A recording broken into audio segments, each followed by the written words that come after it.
Welcome everybody. Welcome to Pressure Crisp. My name is Lisa. So let's get right into what we're going to do today. Yeah. We're going to take this. It's between a 7 and 8 pound standing rib roast. Yes. I am taking one for the team today to do this experiment. We are going to steam crisp this standing rib roast. Yes, I know. I hear everyone out there going, oh boy. Let's just jump right in and do this experiment. We can do this.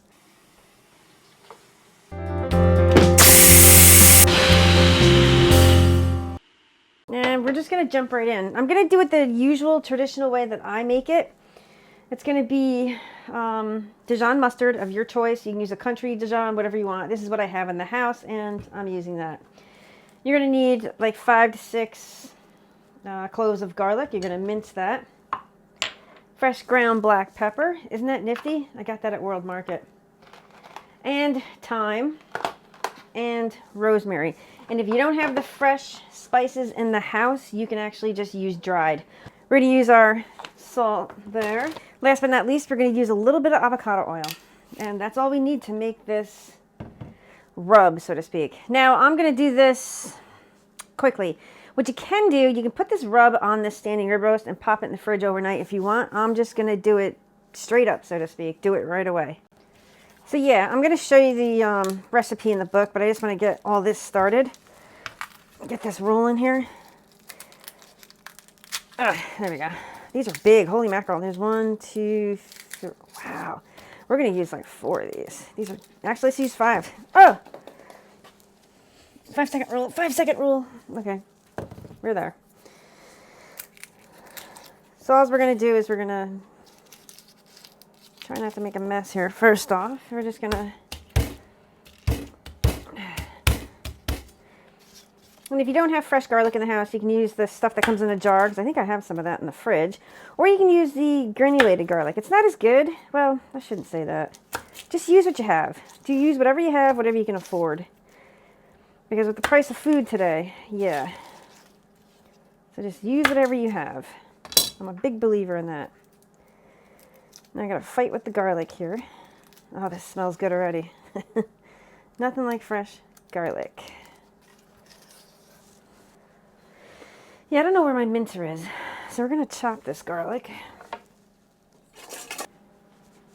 Like I said, if you have a mincer, go ahead and use a mincer, because a mincer would actually do a better job. So I'm just gonna chop this garlic up. Just keep your fingers out of the way.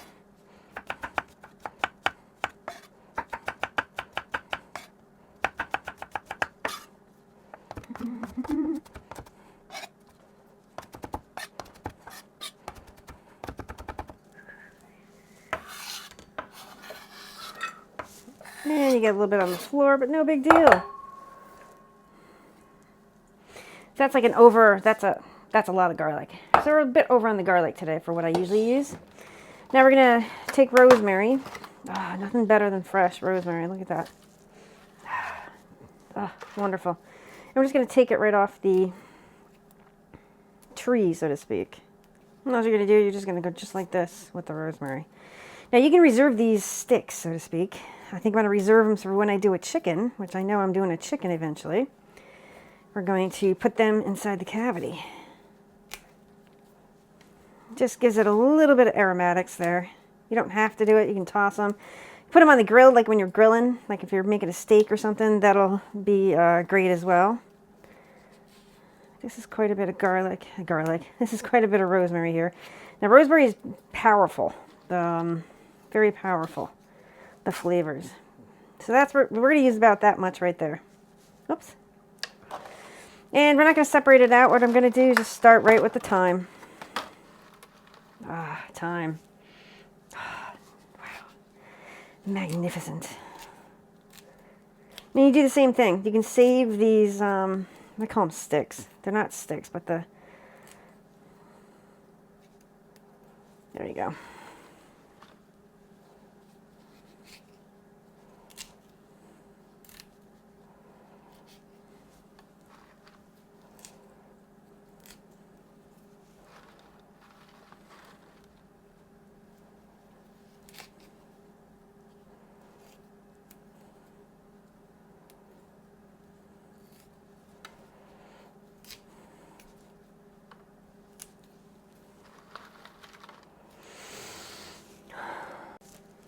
So there's our pile of fresh herb.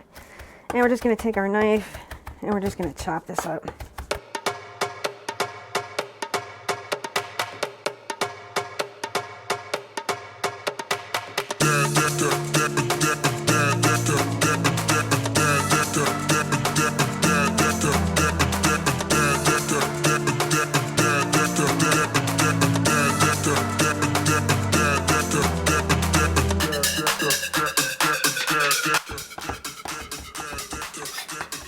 Perfect.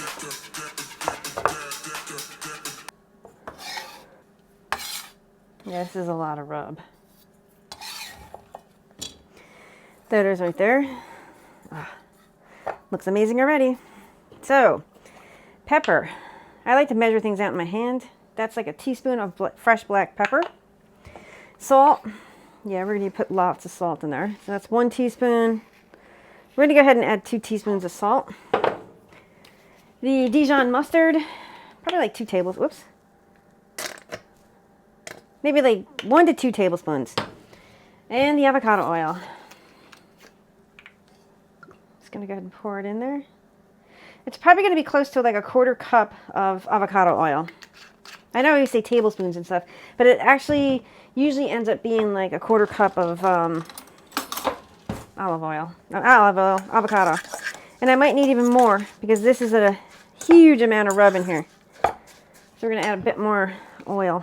Actually, this is a bit too much for this roast, but we're just going to put it on. And sometimes I use the same rub for lamb as well. It's that good. Look at that. Oh yeah. And I'm actually going to show you real time of what I do. If it looks dry, I just add more oil. There we go. This looks nice. This is lovely. Oh, all right. There it is. A beautiful, I think I'm catching a cold or something. It's a beautiful rib roast. And we're going to actually pull up our sleeves. Okay, let's start. What I like to do, I start with the bottom. And since I'm going to use this whole thing, now here's an option for you. You can use gloves, you can use your hands. I'm opting to use my hand. And this would benefit from sitting in the fridge overnight. It really would. Yummy, yummy, yummy, yummy, yummy. All right, so what you can do, you hit the sides. Just massaging, just giving this, basically this standing rib roast a rub down. Turn it over. Oh yeah, baby. Flip it over to the top. We got some on the cutting board. Don't let it go to waste. Let's put this all on here. Since my hand was in it anyway, so we have to use it all up. Oh, this is gorgeous. It really is. I don't care what anybody says. This is just downright beautiful. I mean, that's beautiful just the way it is. I want you guys to see this. I am going to go ahead and put the 1 cup of water in the pot, the ceramic pot that's in the Ninja Foodi. So what I'm going to do is transfer that rib roast onto this rack. So I'm just going to push this out of the way. Pick it up. Actually, I'm going to put it this way. Maybe. Holy moly. I'm like, does it fit? There we go, just like that. So we're going to use the thermometer. What we're going to do is, sorry, I'm just laughing at myself. We're going straight in the middle here.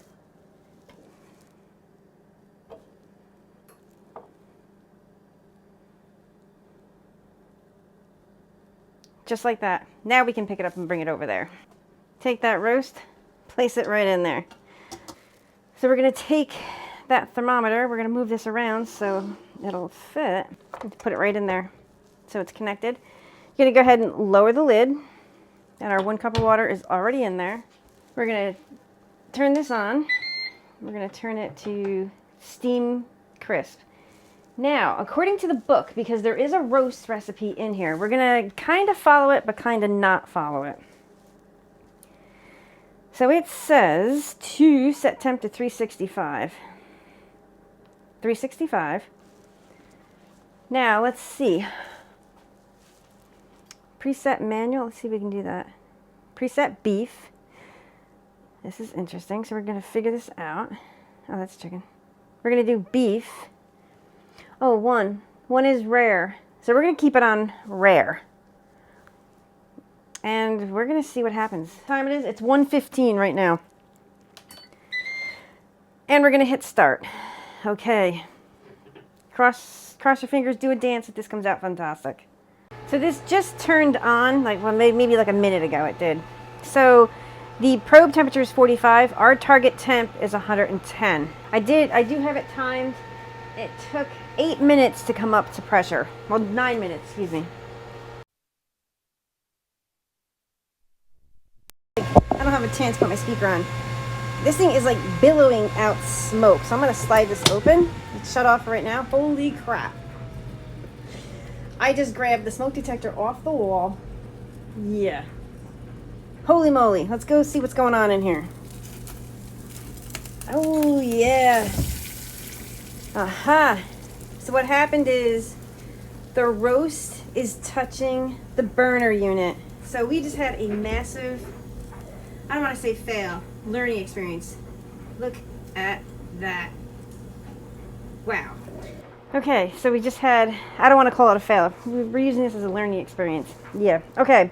So what happened was when the meat cooks, it actually contracts, I guess you want to say, and then it bunches up and then it raises up. And this is too high to fit in here.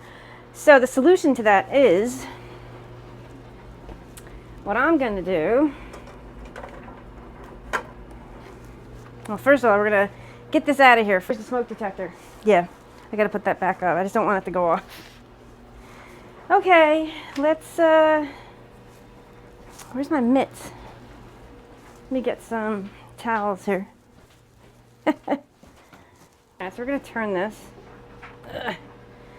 Disconnect this. Oops, now we got to start all over with that, but that's right. Whew. As far as the neighbors didn't come over, there's billowing smoke. Alright, let's lift this out.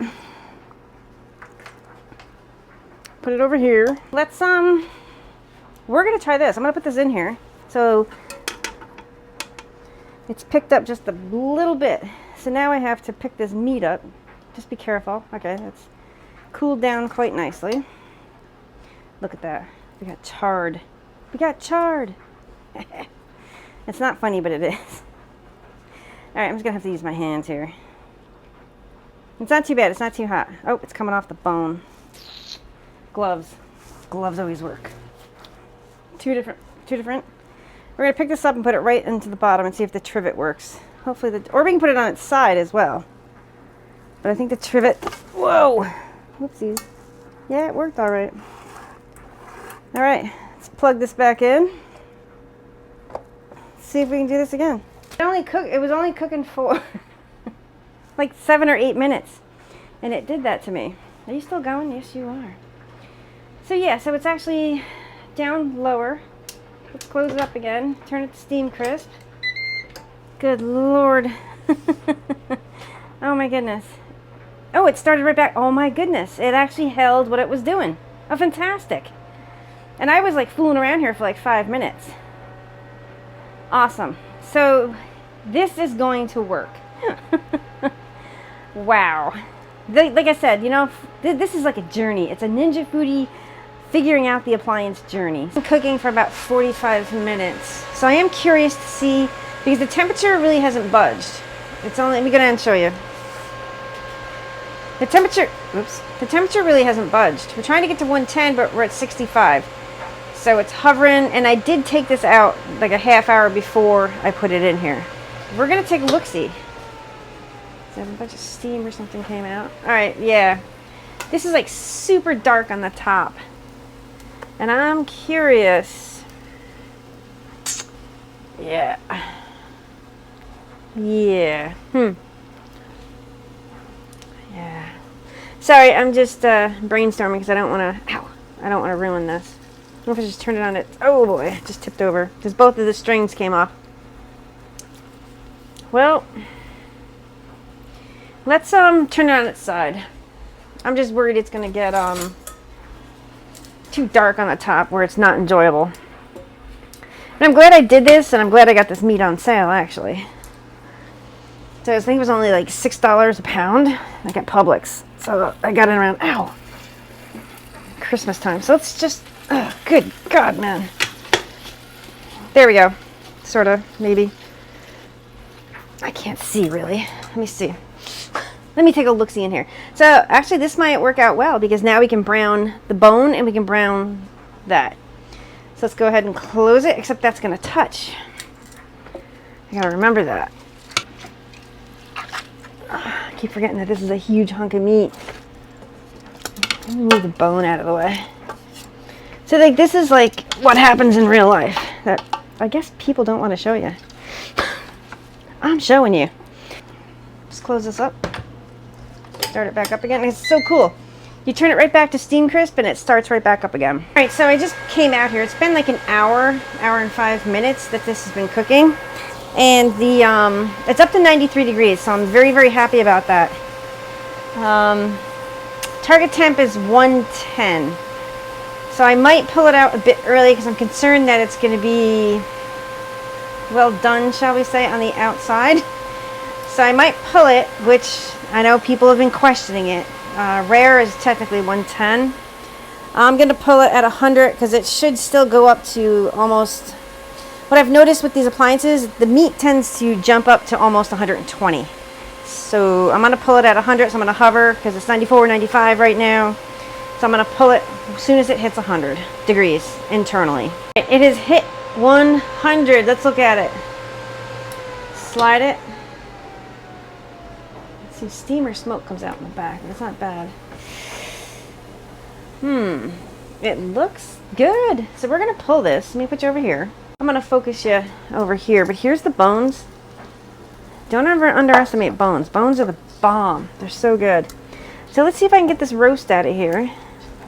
I'm going to pull the thermometer because it's not long enough to stretch over here.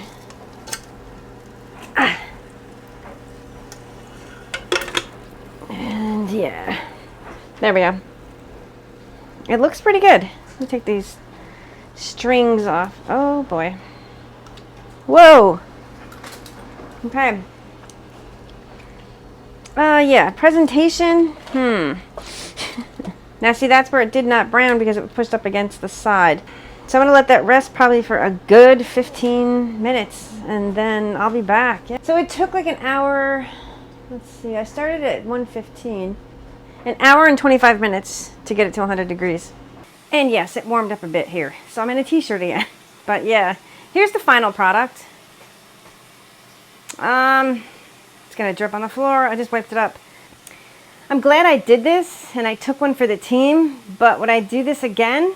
No, absolutely not. Because look at this.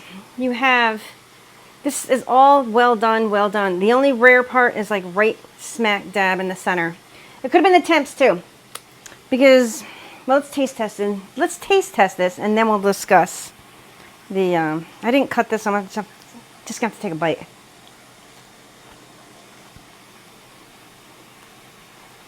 Yeah, no.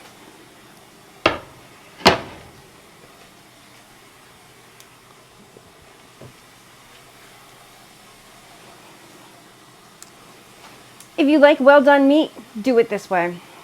But traditionally what I do is, I got it in my teeth. Traditionally what I do is I do it in the oven. I'm trying to think if I've ever done one in the Foodi. I can't.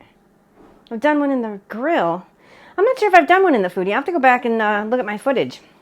But the oven is perfect, to be honest with you. I'm going to have to pick up another one, not anytime soon, but in the future, and do one in the Foodi here. And do it, I'm sure it has a roast setting. So yeah, let's talk about this method, this steam crisp method. I think it works great for some things, but for this hunk of meat, absolutely not. No. It kind of ruined it. And yeah, I'm very disappointed because this is like super well. I mean, I'm glad I took it out when it hit 100 degrees. The whole thing would have been well done, and we don't like well done. But if you like well done, you can try this method. It's just, then I had an issue. I don't know. It's just, it was okay. But for me personally, would I do this method again? No. I would probably do what I traditionally do is start off at like 425 or 450 for like 15-20 minutes. Turn it down to 250 and then cook it until like it's like 105 degrees, which is, I guess, negative rare. But that's the way we like to do it, and that's the way we like our meat. But well done, you probably would like this hunk of meat, even though it's not well done all the way, but it's almost well done all the way. And I'm kind of, my gut said not to do it, and I probably should have listened to my gut. But I'm glad I did it so people don't make the same mistake I did. Or maybe we need to fool around times, but I think I'm going to stick with my traditional method for a standing rib roast or prime rib. So I know, you hear the disappointment in my voice. I am very disappointed. So thank you so much for watching. Thank you for coming along down the road with experimenting with the Ninja Foodi to see the Ninja Foodi 1 lid to see how this would come out. So yeah. All right. Thank you so much, everybody. Take care and stay tuned for the next video. Yeah. And it did.